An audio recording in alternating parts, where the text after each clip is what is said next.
ನಮಸ್ಕಾರ ವೀಕ್ಷಕರೇ, PR ಅಕಾಡೆಮಿಗೆ ಸ್ವಾಗತ. ನೀವೇನಾದರೂ ಸರ್ಕಾರಿ ಬ್ಯಾಂಕ್ ಹುದ್ದೆಯನ್ನ ಹುಡುಕ್ತಾ ಇದ್ದೀರಾ? ತಿಂಗಳಿಗೆ 85,000 ರೂಪಾಯಿಗಿಂತ ಜಾಸ್ತಿ ಸಂಬಳ ಸಿಗುವಂತಹ ಕೆಲಸ ಇದಾಗಿದೆ. ಇದು ಯಾವ ಕೆಲಸ, ಹೇಗೆ ಅರ್ಜಿಯನ್ನ ಹಾಕೋಬೇಕು, ವಯೋಮಿತಿ, ಡೀಟೇಲ್ಸು, ಎಜುಕೇಶನ್, ಕ್ವಾಲಿಫಿಕೇಶನ್ ಇದೆಲ್ಲದರ ಬಗ್ಗೆ ಸಂಪೂರ್ಣ ಮಾಹಿತಿಯನ್ನ ನಿಮಗೆ ತಿಳಿಸ್ಕೊಡ್ತೀನಿ. ವಿಡಿಯೋನ ಕೊನೆ ತನಕ ನೋಡಿ. ವಿಡಿಯೋ ಶುರು ಮಾಡೋದಕ್ಕೂ ಮುಂಚೆ ಇನ್ನೂ ಈ ಚಾನಲ್ ಸಬ್ಸ್ಕ್ರೈಬ್ ಆಗಿಲ್ವೇನ್ರಿ? ದಯವಿಟ್ಟು ಇವಾಗಲೇ ಸಬ್ಸ್ಕ್ರೈಬ್ ಆಗಿ ಪ್ರತಿದಿನನೂ ಗೌರ್ಮೆಂಟ್ ಜಾಬ್ ಡೀಟೇಲ್ಸ್ನ ನೀವು ತಿಳ್ಕೋಬಹುದು. ಹಾಗೆ ಅದರ ಪಕ್ಕದಲ್ಲಿರೋ ಬೆಲ್ ಐಕನ್ ಕೂಡ ಪ್ರೆಸ್ ಮಾಡಿ. ವಿಡಿಯೋ ಅಪ್ಲೋಡ್ ಆಗಿದ ತಕ್ಷಣ ನಿಮಗೆ ನೋಟಿಫಿಕೇಶನ್ ಬರುತ್ತೆ. ಆದಷ್ಟು ಬೇಗ ನೀವು ಅರ್ಜಿಯನ್ನ ಹಾಕೋಬಹುದು. ಇವಾಗ ವಿಡಿಯೋನ ಶುರು ಮಾಡೋಣ. SBI ಅಂತ ಹೇಳಿದ್ರೆ ಸ್ಟೇಟ್ ಬ್ಯಾಂಕ್ ಆಫ್ ಇಂಡಿಯಾದವರು ಹುದ್ದೆಗಳಿಗೆ ಅರ್ಜಿಯನ್ನ ಕರೆದಿದ್ದಾರೆ. 2964 ಹುದ್ದೆ ಖಾಲಿ ಇದೆ. ಉದ್ಯೋಗ ಸ್ಥಳ ಅಖಿಲ ಭಾರತದಲ್ಲಿ ಹಲವಾರು ಪ್ರದೇಶಗಳಲ್ಲಿ ಖಾಲಿ ಇದೆ. ಯಾವ್ಯಾವ ಪ್ರದೇಶದಲ್ಲಿ ಅಂತ ಹೇಳಿ ತಿಳಿಸ್ಕೊಡ್ತೀನಿ ನಿಮಗೆ. ನೆಕ್ಸ್ಟ್ ಯಾವ ಹುದ್ದೆ ಇದು ಅಂತ ಹೇಳಿದ್ರೆ ಸರ್ಕಲ್ ಬೇಸ್ಡ್ ಆಫೀಸರ್ ಅಂದ್ರೆ CBO ಅನ್ನೋ ಹುದ್ದೆ ಖಾಲಿ ಇದೆ. ಸ್ಯಾಲ್ರಿ 48,480 ರೂಪಾಯಿಂದ ಹಿಡಿದು 85,920 ರೂಪಾಯಿ ತನಕ ಸ್ಯಾಲ್ರಿ ಇರುತ್ತೆ. ಇದು ತಿಂಗಳ ಸ್ಯಾಲ್ರಿ ಆಗಿರುತ್ತೆ. ನೆಕ್ಸ್ಟ್ ಯಾವ್ಯಾವ ಪ್ರದೇಶಗಳಲ್ಲಿ ಎಷ್ಟೆಷ್ಟು ಹುದ್ದೆ ಖಾಲಿ ಇದೆ ಅಂತ ಹೇಳಿ ತಿಳಿಸ್ಕೊಡ್ತಾ ಇದ್ದೀನಿ. ಮೊದಲನೇದಾಗಿ ಅಹಮದಾಬಾದ್ನಲ್ಲಿ 240 ಹುದ್ದೆ ರೆಗ್ಯುಲರ್, 54 ಹುದ್ದೆ ಬ್ಯಾಕ್ಲಾಗ್ ಹುದ್ದೆ ಖಾಲಿ ಇರುತ್ತೆ. ಅಮರಾವತಿಯಲ್ಲಿ 180 ರೆಗ್ಯುಲರ್, 6 ಬ್ಯಾಕ್ಲಾಗ್. ಬೆಂಗಳೂರಿನಲ್ಲಿ 250 ಹುದ್ದೆ ರೆಗ್ಯುಲರ್ ಮತ್ತೆ 39 ಹುದ್ದೆ ಬ್ಯಾಕ್ಲಾಗ್ ಖಾಲಿ ಇರುತ್ತೆ. ಭೋಪಾಲ್ನಲ್ಲಿ 200 ಮತ್ತೆ 32, ಭುವನೇಶ್ವರ್ನಲ್ಲಿ 100 ರೆಗ್ಯುಲರ್, 10 ಬ್ಯಾಕ್ಲಾಗ್. ಮತ್ತೆ ಚಂಡೀಗಢ್ನಲ್ಲಿ 80 ರೆಗ್ಯುಲರ್, 14 ಬ್ಯಾಕ್ಲಾಗ್. ಚೆನ್ನೈನಲ್ಲಿ 120 ರೆಗ್ಯುಲರ್, 31 ಬ್ಯಾಕ್ಲಾಗ್. ಈ ತರ ಹಲವಾರು ಪ್ರದೇಶಗಳಲ್ಲಿ ಖಾಲಿ ಇದೆ. ವಿಡಿಯೋನ ಪಾಸ್ ಮಾಡಿ ನಿಮಗೆ ಯಾವ ಪ್ರದೇಶದ ಡೀಟೇಲ್ಸ್ ಬೇಕೋ ಅದನ್ನ ತಿಳ್ಕೊಳ್ಳಿ. ನೆಕ್ಸ್ಟ್ ಯಾವ್ಯಾವ ಪ್ರದೇಶಗಳಲ್ಲಿ ಅಂತ ತಿಳಿಸ್ಕೊಟ್ಟೆ. ನೆಕ್ಸ್ಟು ನಿಮಗೆ ಹೇಗೆ ಅರ್ಜಿಯನ್ನ ಹಾಕೋದು, ಏನು ವಿವರ ಅಂತ ಹೇಳಿ ತಿಳಿಸ್ಕೊಡ್ತೀನಿ. ಅದಕ್ಕಿಂತ ಮುಂಚೆ ನೆನಪಿಸ್ತಾ ಇದ್ದೀನಿ, ಇನ್ನೂ ಈ ವಿಡಿಯೋಗೆ ಲೈಕ್ ಮಾಡಿಲ್ಲ ಅಂದರೆ ದಯವಿಟ್ಟು ಲೈಕ್ ಮಾಡಿ. ಹಲವಾರು ಜನರಿಗೆ ಈ ವಿಡಿಯೋನ ತಲುಪೋ ಥರ ಮಾಡಿ. ಮತ್ತು ನಿಮ್ಮ ಫ್ರೆಂಡ್ಸ್ ಅಥವಾ ರಿಲೇಟಿವ್ಸ್ ಯಾರಾದರೂ ಜಾಬ್ ಹುಡುಕ್ತಾ ಇದ್ದಾರೆ ಅಂತ ಹೇಳಿದ್ರೆ ಅಂಥವರಿಗೆ ಈ ವಿಡಿಯೋನ, ಈ ಚಾನಲ್ನ ಎಲ್ಲ ಶೇರ್ ಮಾಡಿ. ಅವರಿಗೂ ಕೂಡ ಜಾಬ್ ಹುಡುಕೋಕೆ ಹೆಲ್ಪ್ ಆಗುತ್ತೆ. ಇವಾಗ ನೆಕ್ಸ್ಟ್ ಏನು ಡೀಟೇಲ್ಸ್ ಅಂತ ಹೇಳಿ ತಿಳ್ಕೊಳ್ಳೋಣ. Next circle based officer regular, total regular ಎಷ್ಟು ಖಾಲಿ ಇದೆ ಅಂತ ಹೇಳಿದ್ರೆ 2,600 ರೆಗ್ಯುಲರ್ ಹುದ್ದೆ ಖಾಲಿ ಇದೆ. Circle based officer backlog vacancies ಎಷ್ಟಿದೆ ಅಂತ ಹೇಳಿದ್ರೆ 364 ಬ್ಯಾಕ್ಲಾಗ್ ಖಾಲಿ ಇರುತ್ತೆ. ನೆಕ್ಸ್ಟ್ ಅಪ್ಲಿಕೇಶನ್ ಫೀಸ್ ವಿವರ ತಿಳ್ಕೊಳ್ಳೋಣ. SC/ST ಕ್ಯಾಂಡಿಡೇಟ್ಸ್ಗಳಿಗೆ ಮತ್ತೆ PWBD ಅಂದರೆ person with disability candidates, person with benchmark disability ಕ್ಯಾಂಡಿಡೇಟ್ಸ್ಗಳಿಗೆ ಅಪ್ಲಿಕೇಶನ್ ಫೀಸ್ ಇರೋದಿಲ್ಲ. ಅಂತ ಹೇಳಿದ್ರೆ ಅಂಗವಿಕಲ ಕ್ಯಾಂಡಿಡೇಟ್ಸ್ಗಳಿಗೆ ಹಿಯರಿಂಗ್ ಪ್ರಾಬ್ಲಮ್ಮು, ಐ ಪ್ರಾಬ್ಲಮ್ಮು ಎಲ್ಲ ಇರುತ್ತಲ್ಲ, ಅಂಥವ್ರಿಗೆ ಅಪ್ಲಿಕೇಶನ್ ಫೀಸ್ ಇರೋದಿಲ್ಲ. ಅದಕ್ಕೋಸ್ಕರ ಎಲ್ಲರೂ ಅರ್ಜಿಯನ್ನು ಹಾಕ್ಕೊಳ್ಳಿ. ಕೆಲವೊಬ್ಬರು ಕಮೆಂಟ್ನಲ್ಲಿ ಕಮೆಂಟ್ ಮಾಡ್ತಾ ಇರ್ತಾರೆ, ಹಿಯರಿಂಗ್ ಪ್ರಾಬ್ಲಮ್ ಇರೋರು ಜಾಬ್ ಡೀಟೇಲ್ಸ್ ತಿಳಿಸ್ಕೊಡಿ ಮತ್ತು ಅಂಗವೈಕಲ್ಯರೋರಿಗೆ ತಿಳಿಸ್ಕೊಡಿ ಅಂತ. ಅದನ್ನೇ ಪ್ರತಿಯೊಂದು ಜಾಬ್ನಲ್ಲೂ PWBD ಅಂತ ಇರುತ್ತೆ. ಅದು ಸೇಮ್ ನೀವೇನು ಕೇಳ್ತೀರಲ್ಲ ಅದರ ಬಗ್ಗೆನೇ ಇರುತ್ತೆ. ಸೊ PWBD ಅಂತ ಇದ್ದರೆ ಅಂಥವರು ಅರ್ಜಿಯನ್ನು ಹಾಕ್ಕೊಳ್ಳಿ. ನಿಮಗೂ ಕೂಡ ಈ ಜಾಬ್ನಲ್ಲಿ ರಿಸರ್ವೇಷನ್ಗಳನ್ನೆಲ್ಲ ಕೊಟ್ಟಿರ್ತಾರೆ ಮತ್ತು ವಯೋಮಿತಿ ಸಡಿಲಿಕೆ ಅಂಥ ಕ್ಯಾಂಡಿಡೇಟ್ಸ್ಗಳಿಗೆ ಜಾಸ್ತಿನೇ ಕೊಟ್ಟಿರ್ತಾರೆ. ಅಂಥವ್ರು ಆದಷ್ಟು ಹಾಕ್ಕೊಳ್ಳಿ ಅರ್ಜಿಯನ್ನು, ಓಕೆನಾ.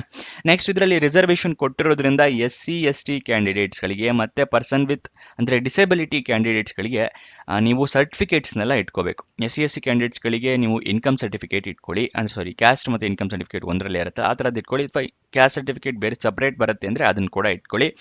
ಮತ್ತು ಡಿಸೆಬಿಲಿಟಿ ಕ್ಯಾಂಡಿಡೇಟ್ಸ್ಗಳಿಗೆ ಡಿಸೆಬಿಲಿಟಿ ಸರ್ಟಿಫಿಕೇಟ್ ಬೇಕಾಗುತ್ತೆ, ಓಕೆನಾ. ನೆಕ್ಸ್ಟು ಜನರಲ್ ಕ್ಯಾಂಡಿಡೇಟ್ಸ್ಗಳಿಗೆ, OBC ಕ್ಯಾಂಡಿಡೇಟ್ಸ್ಗಳಿಗೆ, EWS ಕ್ಯಾಂಡಿಡೇಟ್ಸ್ಗಳಿಗೆ ಅಂದರೆ ಎಕನಾಮಿಕ್ ವೀಕರ್ ಸೆಕ್ಷನ್ ಕ್ಯಾಂಡಿಡೇಟ್ಸ್ಗಳಿಗೆ ಅಪ್ಲಿಕೇಶನ್ ಫೀಸ್ 750 ರೂಪಾಯಿಗಳಿರುತ್ತೆ. ಅಪ್ಲಿಕೇಶನ್ ಫೀಸ್ನ ನೀವು ಆನ್ಲೈನ್ ಮುಖಾಂತರ ಪೇ ಮಾಡಬೇಕು. ಸೆಲೆಕ್ಷನ್ ಪ್ರೋಸೆಸ್ ನೋಡೋದಾದರೆ ಆನ್ಲೈನ್ ಟೆಸ್ಟ್ ಇರುತ್ತೆ, ಆಬ್ಜೆಕ್ಟಿವ್ ಟೈಪು ಮತ್ತು ಡಿಸ್ಕ್ರಿಪ್ಟಿವ್ ಟೈಪು ಆನ್ಲೈನ್ ಟೆಸ್ಟು. ಅದಾದ ನಂತರ ನಿಮ್ಮ ಅಪ್ಲಿಕೇಶನ್ನ ಸ್ಕ್ರೀನಿಂಗ್ ಮಾಡಿ ನಿಮ್ಮ ಡಾಕ್ಯುಮೆಂಟ್ ವೆರಿಫಿಕೇಷನ್ಗೆ ಕರೀತಾರೆ. ಅದಾದ ನಂತರ ಇಂಟರ್ವ್ಯೂ ಇರುತ್ತೆ. ಮತ್ತು ನಿಮಗೆ ಲೋಕಲ್ ಲ್ಯಾಂಗ್ವೇಜ್ನ ಪ್ರೊಫಿಷಿಯನ್ಸಿ ಟೆಸ್ಟ್ ಕೂಡ ಮಾಡ್ತಾರೆ. ನೀವು ಯಾವ ಪ್ರದೇಶದಲ್ಲಿ ಅರ್ಜಿಯನ್ನು ಹಾಕ್ತಾ ಇದ್ದೀರಾ ಆ ಪ್ರದೇಶದ ಲೋಕಲ್ ಲ್ಯಾಂಗ್ವೇಜ್ ಬರಬೇಕಾಗುತ್ತೆ. ಈಗ ಎಕ್ಸಾಂಪಲ್ ನೀವು ಬೆಂಗಳೂರಿನಲ್ಲಿ ಹಾಕೋದಾದರೆ ನಿಮಗೆ ಕನ್ನಡ ಲ್ಯಾಂಗ್ವೇಜ್ ಬರಬೇಕಾಗತ್ತೆ. ಅಂಥವ್ರು ಅರ್ಜಿಯನ್ನು ಹಾಕ್ಕೋಬಹುದು, ಗೊತ್ತಾಯ್ತಲ್ಲ. ನೆಕ್ಸ್ಟು ಈ ಸ್ಟೆಪ್ಸ್ಗಳನ್ನ ಫಾಲೋ ಮಾಡಿದ್ರೆ ನಿಮಗೆ ಜಾಬ್ ಪಕ್ಕಾ ಸಿಕ್ಕೇ ಸಿಗುತ್ತೆ. ಯಾವ ಸ್ಟೆಪ್ಸ್ ಅಂತ ಹೇಳಿ ತಿಳಿಸ್ಕೊಡ್ತಾ ಇದ್ದೀನಿ, ಗಮನ ಕೊಟ್ಟು ನೋಡ್ಕೊಳ್ಳಿ. ಮೊದಲನೆಯ ಸ್ಟೆಪ್ಪು ಅಫಿಷಿಯಲ್ ನೋಟಿಫಿಕೇಶನ್ PDF ನ ಸಂಪೂರ್ಣವಾಗಿ ಓದ್ಕೊಳ್ಳೋದು. ಏನಕ್ಕೆ ಅಂತ ಹೇಳಿದ್ರೆ ಏನೇನು ಎಲಿಜಿಬಿಲಿಟಿ ಕ್ರೈಟೀರಿಯಾ ಇದೆ, ಏನೇನು ರಿಕ್ವೈರ್ಮೆಂಟ್ಸ್ ಇದೆ ಅಂತ ಎಲ್ಲ ತಿಳ್ಕೊಂಡ ನಂತರನೇ ನೀವು ಅರ್ಜಿಯನ್ನ ಹಾಕ್ಕೋಬೇಕು. ಅದಕ್ಕೋಸ್ಕರ ಇದು ಓದ್ಕೊಳ್ಳೋದು ಅತಿ ಮುಖ್ಯ. ಇದು ಏನೋ ಓದ್ಕೊಳ್ಳಿ ಅಂತ ಹೇಳಿದ್ರಿ, ಆದರೆ ಅಫಿಷಿಯಲ್ ನೋಟಿಫಿಕೇಶನ್ ಎಲ್ಲಿ ಸಿಗುತ್ತೆ ಅಂತ ನೀವು ಕೇಳಿದ್ರೆ ವಿಡಿಯೋ ಡಿಸ್ಕ್ರಿಪ್ಷನ್ನಲ್ಲಿ ಟೆಲಿಗ್ರಾಮ್ ಚಾನಲ್ನ ಲಿಂಕ್ ಕೊಟ್ಟಿದ್ದೀವಿ. ಅಲ್ಲಿಂದ ಕ್ಲಿಕ್ ಮಾಡಿ ಟೆಲಿಗ್ರಾಮ್ ಚಾನಲ್ನ ಜಾಯಿನ್ ಆಗಿ ಅಫಿಷಿಯಲ್ ನೋಟಿಫಿಕೇಶನ್ PDF ನ ನೀವು ಡೌನ್ಲೋಡ್ ಮಾಡ್ಕೋಬಹುದು. ಈಗ ಸೆಕೆಂಡ್ ಸ್ಟೆಪ್ಸ್ನ ತೋರಿಸ್ತಾ ಇದ್ದೀನಿ.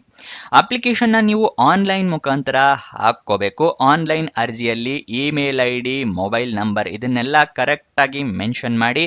ನಿಮಗೇನಾದರೂ ಜಾಬ್ ಸಿಕ್ಕಿದ್ರೆ ಇಮೇಲ್ ಮುಖಾಂತರ ಅಥವಾ SMS ಮುಖಾಂತರ ನಿಮಗೆ ಕಮ್ಯುನಿಕೇಟ್ ಮಾಡ್ತಾರೆ, ಅದಕ್ಕೋಸ್ಕರ. ಓಕೆನಾ. ನೆಕ್ಸ್ಟು ನೀವು ಡಾಕ್ಯುಮೆಂಟ್ಸ್ನೆಲ್ಲ ರೆಡಿ ಇಟ್ಕೋಬೇಕು. ಯಾವುದು ಅಂತ ಕೇಳ್ತಾ ಇದ್ದೀರಾ? ID ಪ್ರೂಫ್ಗೆ ಆಧಾರ್ ಕಾರ್ಡ್, ವೋಟರ್ ID ಅಥವಾ ಪಾನ್ ಕಾರ್ಡ್ ಈ ಥರ ಫೋಟೋ ಇರುವಂತಹ ID ಪ್ರೂಫ್ನ ರೆಡಿ ಇಟ್ಕೊಳ್ಳಿ. ಏಜ್ ಪ್ರೂಫ್ಗೆ SSLC ಮಾರ್ಕ್ಸ್ ಕಾರ್ಡ್ನ ಇಟ್ಕೊಂಡಿರಿ. ನೆಕ್ಸ್ಟು ನಿಮ್ಮ ಎಜುಕೇಷನ್ ಕ್ವಾಲಿಫಿಕೇಷನ್ಗೆ ಮಾರ್ಕ್ಸ್ ಕಾರ್ಡು, ಸರ್ಟಿಫಿಕೇಟು ಎಲ್ಲ ಇಟ್ಕೊಂಡಿರಿ. ರೆಸ್ಯೂಮೆ ಇಟ್ಕೊಂಡಿರಿ. ಆನ್ಲೈನ್ ಅಪ್ಲಿಕೇಶನ್ ಆಗಿರೋದ್ರಿಂದ ಕೇಳೋದಿಲ್ಲ, ಬಟ್ ಸೇಫ್ಟಿಗೆ ಇಟ್ಕೊಂಡಿರಿ. ಎಕ್ಸ್ಪೀರಿಯನ್ಸ್ ಏನಾದರೂ ಇದೆಯಾ? ಎಕ್ಸ್ಪೀರಿಯನ್ಸ್ ಸರ್ಟಿಫಿಕೇಟ್ ತೆಗೆದಿಟ್ಕೊಳ್ಳಿ. ಅಪ್ಲಿಕೇಶನ್ ಏನೋ ಆನ್ಲೈನ್ ಹಾಕ್ಕೋಬೇಕು ಅಂತ ಹೇಳಿದೆ, ಅದು ಎಲ್ಲಿ ಸಿಗುತ್ತೆ ಅಂತ ನಿಮಗೆ ವಿಡಿಯೋದಲ್ಲಿ ಮುಂದೆ ತಿಳಿಸ್ಕೊಡ್ತೀವಿ. ನೆಕ್ಸ್ಟು ಅಪ್ಲಿಕೇಶನ್ಗೆ ಡಾಕ್ಯುಮೆಂಟ್ಸ್ ಎಲ್ಲ ರೆಡಿ ಇಟ್ಕೊಳ್ಳಿ ಅಂತ ಏನೋ ಹೇಳ್ತೆ, ಆದರೆ ನೀವು ಪ್ರಿಂಟ್ಔಟ್ ತೊಗೊಂಡು ಇಟ್ಕೊಂಡ್ರೆ ಉಪಯೋಗ ಇಲ್ಲ. ನೀವೆಲ್ಲದ್ರದ್ದು ಸ್ಕ್ಯಾನರ್ಡ್ ಕಾಪೀಸ್ ಇಟ್ಕೋಬೇಕಾಗತ್ತೆ. ಅಥವಾ ನೀವು ಮೊಬೈಲ್ನಲ್ಲಿ ಅರ್ಜಿಯನ್ನು ಹಾಕ್ತೀರಾ ಅಂದರೆ ಎಲ್ಲ ಡಾಕ್ಯುಮೆಂಟ್ಸ್ದು ಫೋಟೋ ತೊಗೊಂಡು ಇಟ್ಕೊಳ್ಳಿ, ಅಪ್ಲೋಡ್ ಮಾಡೋಕ್ಕೆ ಈಸಿ ಆಗುತ್ತೆ. ನೆಕ್ಸ್ಟ್ ನಿಮ್ಮ ರೀಸೆಂಟ್ ಪಾಸ್ಪೋರ್ಟ್ ಸೈಜ್ ಫೋಟೋಗ್ರಾಫ್ ಇಟ್ಕೊಂಡಿರಿ. ಅರ್ಜಿಯಲ್ಲಿ ಕೇಳಿದ್ರೆ ಅಟ್ಯಾಚ್ ಮಾಡಬಹುದು. ಅಪ್ಲಿಕೇಶನ್ ಎಲ್ಲ ಫಿಲಪ್ ಮಾಡಿದ ನಂತರ ಸಬ್ಮಿಟ್ ಬಟನ್ನ ಕ್ಲಿಕ್ ಮಾಡ್ತೀರಲ್ಲ, ಸಬ್ಮಿಟ್ ಬಟನ್ನ ಕ್ಲಿಕ್ ಮಾಡಿದ ಮೇಲೆ ಅಪ್ಲಿಕೇಶನ್ ನಂಬರು ಅಥವಾ ರಿಕ್ವೆಸ್ಟ್ ನಂಬರ್ ಈ ಥರ ಏನಾದರೂ ಬಂದರೆ ಅದನ್ನು ಬರೆದು ಇಟ್ಕೊಳ್ಳಿ ಅಥವಾ ಫೋಟೋ ತೊಗೊಂಡು ಇಟ್ಕೊಳ್ಳಿ. ನಿಮ್ಮ ಫ್ಯೂಚರ್ ರೆಫರೆನ್ಸ್ಗೆ ಅದು ಬೇಕಾಗುತ್ತೆ. ನೆಕ್ಸ್ಟ್ ವಯೋಮಿತಿಯ ಡೀಟೇಲ್ಸ್ನ ತಿಳ್ಕೊಳ್ಳೋಣ. ಮಿನಿಮಮ್ 21 ವರ್ಷ ಆಗಿರಬೇಕಾಗುತ್ತೆ. ಮ್ಯಾಕ್ಸಿಮಮ್ 30 ವರ್ಷದವರು ಕೂಡ ಅರ್ಜಿಯನ್ನು ಹಾಕಬಹುದು. ನಿಮಗೆ 21 ವರ್ಷ ಯಾವಾಗ ಆಗಿರಬೇಕು ಅಂದರೆ 30 ಏಪ್ರಿಲ್ 2025ಕ್ಕೆ ನಿಮಗೆ 21 ವರ್ಷ ಆಗಿರಬೇಕು. ಆದರೆ ಕೆಲವೊಂದು ಕ್ಯಾಟಗರಿ ಅವರಿಗೆ ವಯೋಮಿತಿ ಸಡಿಲಿಕೆ ಕೊಟ್ಟಿದ್ದಾರೆ. ಮ್ಯಾಕ್ಸಿಮಮ್ ಇದೆಯಲ್ಲ ಅದನ್ನು ಎಕ್ಸ್ಟೆಂಡ್ ಮಾಡಿದ್ದಾರೆ ಕೆಲವೊಂದು ಕ್ಯಾಟಗರಿ ಅವರಿಗೆ. ಯಾವ್ಯಾವ ಕ್ಯಾಟಗರಿ ಅವರಿಗೆ ಎಷ್ಟು ವಯೋಮಿತಿಯ ಸಡಿಲಿಕೆ ಕೊಟ್ಟಿದ್ದಾರೆ ಅಂತ ಹೇಳಿ ತಿಳಿಸ್ಕೊಡ್ತಾ ಇದ್ದೀನಿ. OBC ಕ್ಯಾಂಡಿಡೇಟ್ಸ್ಗಳಿಗೆ 3 ವರ್ಷದ ಸಡಿಲಿಕೆಯನ್ನು ಕೊಟ್ಟಿದ್ದಾರೆ. SC/ST ಕ್ಯಾಂಡಿಡೇಟ್ಸ್ಗಳಿಗೆ 5 ವರ್ಷದ ಸಡಿಲಿಕೆಯನ್ನು ಕೊಟ್ಟಿದ್ದಾರೆ. PWBD ಅಂದರೆ ಡಿಸೆಬಿಲಿಟಿ ಕ್ಯಾಂಡಿಡೇಟ್ಸು, ನೀವೇನಾದರೂ ಜನರಲ್ ಕ್ಯಾಟಗರಿಗೆ EWS ಕ್ಯಾಟಗರಿಗೆ ಬಿಲಾಂಗ್ ಆಗ್ತಾ ಇದ್ದೀರಾ ಅಂದರೆ ಅಂಥವರಿಗೆ 10 ವರ್ಷದ ಸಡಿಲಿಕೆ ಕೊಟ್ಟಿದ್ದಾರೆ. ಅಂದರೆ 40 ವರ್ಷದವ್ರ ತನಕನೂ ಹಾಕ್ಕೋಬಹುದು. ಆದರೆ PWD ಕ್ಯಾಂಡಿಡೇಟ್ಸ್ ಆಗಿ OBC ಕ್ಯಾಟಗರಿಗೆ ಬಿಲಾಂಗ್ ಆಗ್ತಾ ಇದ್ದಾರೆ ಅಂದರೆ 13 ವರ್ಷದ ಸಡಿಲಿಕೆ.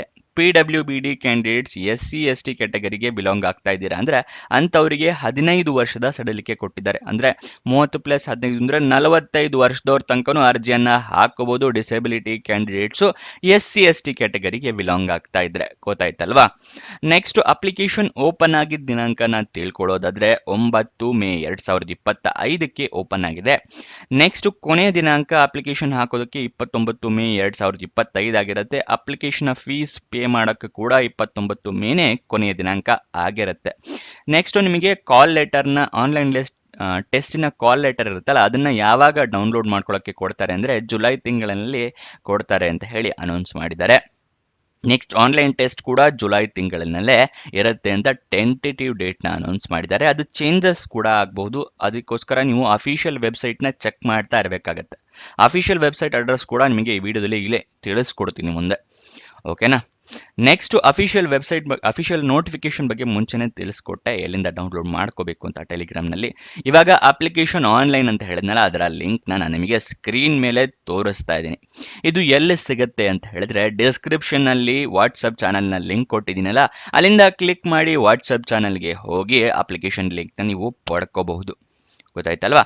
ನೆಕ್ಸ್ಟ್ ಪ್ರತಿಯೊಂದು ಅಪ್ಲಿಕೇಶನ್ ಲಿಂಕ್ ವಾಟ್ಸಪ್ಪಲ್ಲೇ ಇರುತ್ತೆ. ಸೊ ವಾಟ್ಸಪ್ ಚಾನಲ್ನ ಫಾಲೋ ಮಾಡೋದು ಮರಿಬೇಡಿ. ಅಫಿಷಿಯಲ್ ವೆಬ್ಸೈಟ್ ಅಡ್ರೆಸ್ ಅಂತ ಹೇಳಿದ್ನಲ್ಲ, ಅದನ್ನು ಇವಾಗ ತೋರಿಸ್ಕೊಡ್ತಾ ಇದ್ದೀನಿ. ಬರೆದಿಟ್ಕೊಳ್ಳಿ ಅಥವಾ ನೋಟ್ ಡೌನ್ ಮಾಡಿ ಇಟ್ಕೊಳ್ಳಿ. SBI.co.in. ಕಾಲ್ ಲೆಟರ್ ಬಗ್ಗೆ ಮತ್ತು ಆನ್ಲೈನ್ ಟೆಸ್ಟ್ ಬಗ್ಗೆ ಈ ವೆಬ್ಸೈಟ್ನಲ್ಲೇ ಹಾಕ್ತಾ ಇರ್ತಾರೆ. ನೀವು ಅದನ್ನು ಚೆಕ್ ಮಾಡಬೇಕಾಗತ್ತೆ. ಅದಕ್ಕೋಸ್ಕರ ಇದನ್ನು ನೋಡ್ಕೊಳ್ಳಿ. ಇದನ್ನು ಕೂಡ ನಾನು ವಾಟ್ಸಪ್ ಚಾನಲ್ನಲ್ಲಿ ಕೊಟ್ಟಿರ್ತೀನಿ ನಿಮ್ಮ ರೆಫರೆನ್ಸ್ಗೆ. ನೆಕ್ಸ್ಟ್ ಎಜುಕೇಷನ್ ಕ್ವಾಲಿಫಿಕೇಷನ್ ಏನು ಅಂತ ಹೇಳಿ ತಿಳಿಸ್ಕೊಡ್ತಾ ಇದ್ದೀನಿ. ನೀವು ಗ್ರಾಜ್ಯುಯೇಷನ್ ಮಾಡಿರ್ಬೇಕಾಗತ್ತೆ ರೆಕಗ್ನೈಸ್ಡ್ ಬೋರ್ಡ್ ಅಥವಾ ರೆಕಗ್ನೈಸ್ಡ್ ಯೂನಿವರ್ಸಿಟಿಯಿಂದ. ಇದಿಷ್ಟು ಈ ಜಾಬ್ನ ವಿವರ. ಏನಾದರೂ ಡೌಟ್ಸ್ ಅಥವಾ ಕ್ವಶನ್ಸ್ ಇದೆ ಅಂತ ಹೇಳಿದ್ರೆ ಕಮೆಂಟ್ ಬಾಕ್ಸ್ನಲ್ಲಿ ಕಮೆಂಟ್ ಮಾಡಿ, ನಾವು ಉತ್ತರ ಕೊಡೋದಕ್ಕೆ ಪ್ರಯತ್ನ ಮಾಡ್ತೀವಿ. ನೀವು ಇನ್ನೂ ನಮ್ಮ ಇನ್ಸ್ಟಾಗ್ರಾಮ್ ಚಾನಲ್ನ ಫಾಲೋ ಮಾಡಿಲ್ಲ ಅಂದರೆ ಡಿಸ್ಕ್ರಿಪ್ಷನಲ್ಲೇ ಅದರ ಲಿಂಕ್ ಕೂಡ ಇದೆ, ಅಲ್ಲಿಂದ ಕ್ಲಿಕ್ ಮಾಡಿ ಇನ್ಸ್ಟಾಗ್ರಾಮ್ನ ಫಾಲೋ ಮಾಡಿ. ಪ್ರತಿದಿನನೂ ಜಾಬ್ ಡೀಟೇಲ್ಸ್, ಜಾಬ್ ಅಪ್ಡೇಟ್ಸ್ನೆಲ್ಲ ಪಡ್ಕೋಬಹುದು ರೀಲ್ ಮುಖಾಂತರ. ಹಾಗೆ ನಿಮ್ಮ ಫ್ರೆಂಡ್ಸ್ ಆ್ಯಂಡ್ ರಿಲೇಟಿವ್ಸ್ಗೆ ಕೂಡ ರೀಲ್ ಮುಖಾಂತರನೇ ಜಾಬ್ ಡೀಟೇಲ್ಸ್ ಎಲ್ಲ ಸೆಂಡ್ ಕೂಡ ಮಾಡಬಹುದು ಇನ್ಸ್ಟಾಗ್ರಾಮ್ನಲ್ಲಿ. ಸೊ ಅದನ್ನು ಫಾಲೋ ಮಾಡೋದು ಮರಿಬೇಡಿ. ಕೊನೆ ತನಕ ನೋಡಿದ್ದಕ್ಕೆ ಧನ್ಯವಾದ. ಇನ್ನೊಂದು ಜಾಬ್ ವಿಡಿಯೋ ಜೊತೆ ಸಿಗೋಣ. ಬಾಯ್ ಬಾಯ್.